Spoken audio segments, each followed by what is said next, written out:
The prototype of ChatGPT has been launched and it is attracting users in a massive way that makes us think what would happen if the original model was released. Will ChatGPT replace Google? Is Google finished now? Will it finish jobs of writers and programming coders?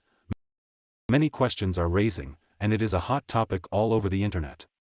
So without wasting your time, let's take you to side-by-side comparison of well-known renowned Google and new popular trending ChatGPT. At first, we talk about simplicity of use.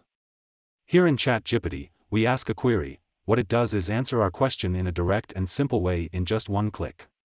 However, in Google, it is providing us articles, research papers, blogs, news, a huge number of URLs which we need to click separately and read all that stuff to get an answer. Plus, I don't know what type of information is in each URL, whether it is in simple terms I can understand, it is in bullets or paragraph form.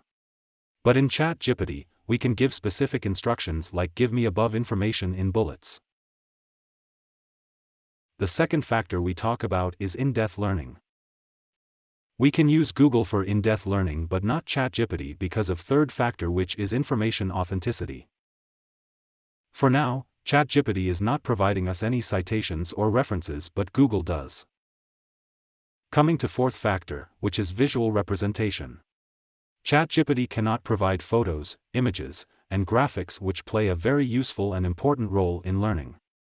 But it can describe the overall look in words. Maybe it introduces such feature in future. On the other side, we know, Google provides us tons of images and graphics all under the proper rights and laws, so we know what we can use, where we can use, and how we can use. Fifth and the final point is about current affairs. As ChatGPT prototype model is unable to use the internet, it cannot provide current information and news. Like here, we ask about weather in USA, and it is not able to tell us how it is. Whereas Google provides us current as well as the predicting weather. That's all for now. If you liked the video, hit the like button and subscribe to YouTube channel so you won't miss any future updates. Thanks for watching.